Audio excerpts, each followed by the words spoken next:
दोस्तों, आप वीडियो को जिस मोबाइल में देख रहे हैं, अगर वे 5G सपोर्टेड नहीं है तो आने वाले कुछ ही महीनों में आपका ये मोबाइल इतना धीमा हो जाएगा कि आप खुद इससे ऊब सकते हैं। क्योंकि देश में 5G स्पेक्ट्रम की नीलामी के बाद लीडिंग टेलीकॉम कंपनियों ने एक के बाद एक अपनी सर्विसेज को जल्द से जल्द लॉन्च करने की बात कह दी है। इस रेस में सबसे पहले एयरटेल ने अपनी 5G सर्विसेज को ग्राहकों तक पहुंचाने की बात कही है। एयरटेल के बाद मार्केट में 5G के सबसे बड़े खरीदार जियो टेलीकॉम कंपनी ने भी दिवाली तक अपने 5G सर्विसेज को लॉन्च करने की बात तक कह डाली है। इसका मतलब यह है कि इस साल के अंत तक हमारे मोबाइल में 5G सपोर्ट सिस्टम आ जाएगा। लेकिन इस 5G नेटवर्क के आने से हमारे मोबाइल में क्या बदलाव होगा और ये हमारे लिए कितना बेहतर साबित होने वाला है, ये सब हम आपको आज की इस वीडियो में बताने वाले हैं। इसलिए अपने आप को 5G पर शिफ्ट करने से पहले इस वीडियो को पूरा जरूर देखें। 5G यानी 5th जनरेशन है, जिसे समझने के लिए आप ये समझ सकते हैं कि आप जो 4G नेटवर्क इस्तेमाल कर रहे हैं उससे लगभग 30 से 40 गुना तेज स्पीड वाला नेटवर्क अब ये कैसे होगा। इसे समझने से पहले ये समझते हैं कि 5G क्या है। दोस्तों,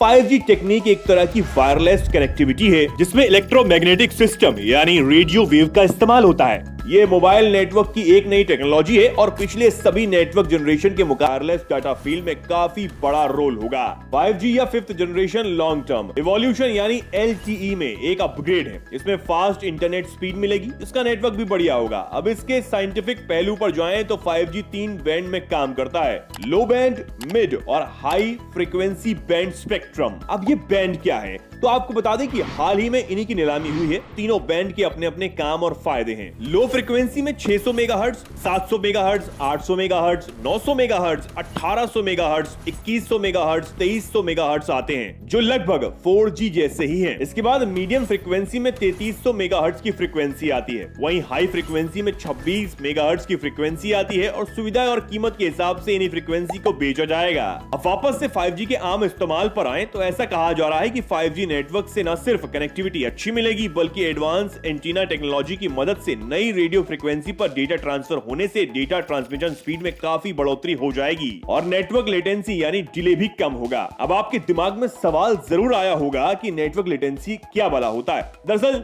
जब आप मोबाइल से इंटरनेट पर कुछ भी सर्च करते हैं, जैसे कि गर्लफ्रेंड कैसे बनाएं, तो आपके फोन और टारगेट सर्वर के बीच लगने वाला टाइम लेटेंसी कहलाता है। 4G नेटवर्क में ये लेटेंसी 40 ms यानी कि 40 मिलीसेकंड्स की होती है, जो 5G नेटवर्क में 1 ms होने का अंदाजा है। यानी और 1 मिलीसेकंड में जवाब आपके सामने आ जाएगा। जवाब क्या होगा ये आपके सवाल पर ही निर्भर करता है। अब अगले फीचर पर आए तो 5G नेटवर्क में नेटवर्क मैनेजमेंट की स्पेशलिटी भी होगी, जिससे नेटवर्क लाइसेंसिंग की मदद से मोबाइल ऑपरेटर सिर्फ 5G नेटवर्क में अलग अलग वर्चुअल नेटवर्क बना पाएंगे, जिससे कंसिस्टेंसी और स्पीड भी बनी रहेगी। आइए अब जानते हैं कि 5G में जिन रेडियो वेव्स का इस्तेमाल होगा वो कैसे काम करते हैं, क्योंकि पूरा खेल तो इन्हीं वेव्स का होता है, जिसने पक्षियों के मरने पर कोर्ट जाने वाली जूही चावला को कोर्ट ने फटकार लगाई थी। 5G तकनीक में इलेक्ट्रोमैग्नेटिक स्पेक्ट्रम यानी रेडियो वेव का इस्तेमाल होता है और यही वेव्स जितनी बार खुद को रिपीट करती है वो वेव फ्रीक्वेंसी कहलाता है। ये फ्रीक्वेंसी हर्ट्ज में आंकी जाती है। इसके अलावा कोई रेडियो वेव खुद को दोहराने में जितना समय लेती है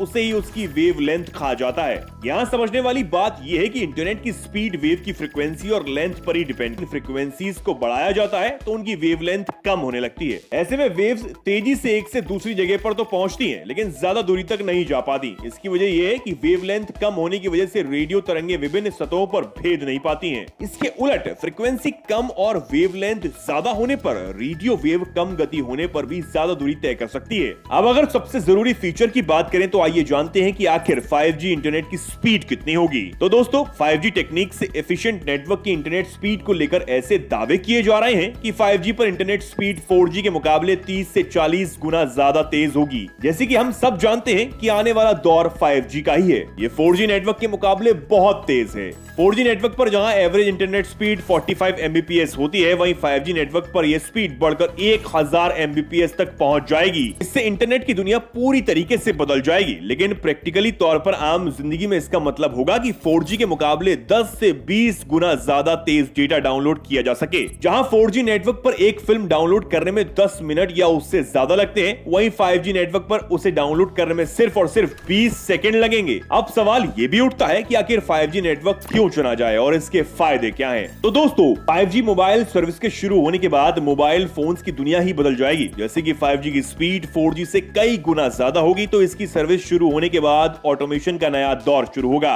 अब तक जो चीजें बड़े शहरों तक सीमित थी, वो तक भी होगी। इसमें ई मेडिसिन शामिल है। एजुकेशन और एग्रीकल्चर सेक्टर को जबरदस्त फायदा होगा। 5G सर्विस के लॉन्च होने के बाद देश में डिजिटल क्रांति को नया आयाम मिलेगा। रोबोटिक्स टेक्नोलॉजी का डेवलपमेंट होगा, देश की टेक्नोलॉजी को स्पीड मिलेगी और साथ ही ई गवर्नेंस का एक्सपेंशन होगा। दोस्तों, कोरोना संकट के बाद से जिस तरह इंटरनेट पर हमारी डिपेंडेंसी बढ़ी है, उसे देखते हुए 5G हर इंसान की जिंदगी को बेहतर और आसान बनाने में मदद करेगा। 5G टेक्नोलॉजी से artificial intelligence, health care, virtual reality, cloud gaming के लिए नए रास्ते खुलने वाले हैं। दोस्तों, अगर आप 5G प्लान्स की कीमतों के बारे में भी क्यूरियस हैं, तो आपको बताएं कि भारत में रिलायंस जियो के आने के बाद इंटरनेट ज्यादातर लोगों की पहुंच में है। इस समय भारत में करीब 84 करोड़ यूजर्स इंटरनेट का इस्तेमाल कर रहे हैं, लेकिन इसके बावजूद भी यहां तक 5G इंटरनेट प्लान की कीमतों की बात है तो फिलहाल इसे लेकर कोई साफ आंकड़े सामने नहीं आए हैं। लेकिन माना यही जा रहा है कि 4G प्लान से ये महंगा होगा, पर बहुत ज्यादा नहीं। मार्केट एक्सपर्ट्स के हिसाब से 5G स्पेक्ट्रम के ऑक्शन में टेलीकॉम कंपनी ने पानी की तरह पैसा बहाया है। जाहिर है उसकी भरपाई जनता की जेब से ही की जाएगी। ये समझ लेने वाली बात है कि यहाँ भी 4G की तरह स्ट्रेटेजी अपनाते हुए मार्केट कंपटीशन को देखते हुए कंपनियां 5G लॉन्च की शुरुआत में प्लान्स की कीमत कम रखें और बाद में इसे बढ़ा देंगी। अगर फ्रांस और जर्मनी जैसे देशों की बात करें, जहाँ की आबादी भारत की मुट्ठी भर है, वहाँ 5G का सीमलेस कवरेज है। इन देशों ने बहुत पहले इन सर्विस का काम शुरू किया और आज इसका फायदा भी उठा रहे हैं। यूरोपियन कंट्रीज के अलावा चीन, ऑस्ट्रेलिया, अमेरिका और कई साउदर्न अमेरिकन कंट्री और कुछ अफ्रीकन देशों में भी 5G सर्विस है। वहीं भारत में 5G मोबाइल सर्विस का ट्रायल हो गया है। इस ट्रायल में वीडियो और वॉइस कॉलिंग दोनों ही शामिल थे। जिस डिवाइस पर इसकी टेस्टिंग की गई है, उसे भारत में ही डिजाइन और बनाया भी गया है। इन तमाम तैयारियों के बीच भारत में मोबाइल नेटवर्क का एक नया दौर शुरू हो गया। ऐसे में ये जानना बेहद जरूरी है कि भारत के आस पड़ोस के देशों में इन सर्विस का क्या हाल है। दुनिया के कई देशों ने या तो 5G सर्विस शुरू कर दी है या इसके नेटवर्क की टेस्टिंग कर रहे हैं। 5G को ट्रैक करने वाली कंपनी ओकला ने बताया कि भारत दुनिया के उन बड़े देशों में शामिल है जहां अभी तक 5G नेटवर्क की भारत के पड़ोसी देश पाकिस्तान, अफगानिस्तान, नेपाल और बांग्लादेश में अभी तक इस सर्विस के बारे में सोचना भी शुरू नहीं हो सका है। दूसरी ओर तमाम चुनौतियों और फाइनेंशियल तंगी के बीच श्रीलंका अपने यहाँ 5G नेटवर्क चला रहा है। और अगर जंग में लगे हुए रूस की बात करें तो रूस में भी ये सेवा शुरू की जा चुकी है। ये अलग बात है कि ये सर्विस अभी राजधानी मॉस्को में ही शुरू की गई है, लेकिन बाकी के शहरों में तेजी से काम जारी है। इन बातों से ये पता चल रहा है कि अभी 5G पूरी दुनिया के लिए हकीकत नहीं है, लेकिन आने वाले समय में ये भारत की हकीकत जरूर बन जाएगी। आपकी इस मामले में क्या राय है, हमें कमेंट करके जरूर बताएं। साथ ही इस वीडियो को लाइक और शेयर करना बिल्कुल ना भूलें और चैनल को भी सब्सक्राइब जरूर कर लें।